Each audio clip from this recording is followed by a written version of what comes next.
Welcome to Man Does Tech, where I solve the problems you didn't even know you had. In this video, I will show how to remove an MX-5 soft top.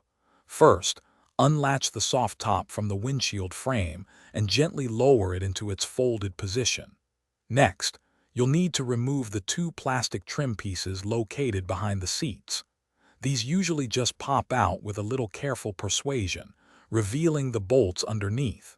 Take your time to avoid any damage to the interior trim. Now, with the trim pieces out of the way, you can access the bolts that secure the soft top frame to the car's body. There are typically 5 bolts on each side, so 10 in total. You'll want to use a 10 mm socket wrench for this step. Make sure to keep track of all the bolts as you remove them, perhaps in a small container, to prevent losing any.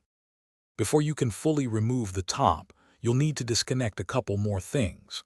First, detach the drain tubes, usually found near the rear of the frame. If your top has a glass window, you might also have an electrical connector for the defroster to unplug.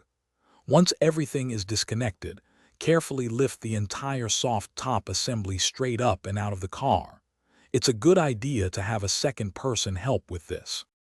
Once removed, store your soft top in a safe, dry place where it won't be damaged.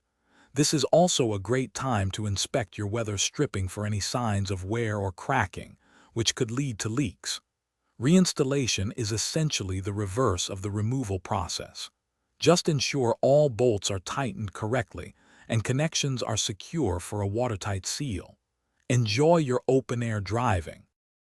Thanks for watching. If you found this helpful, don't forget to like and subscribe.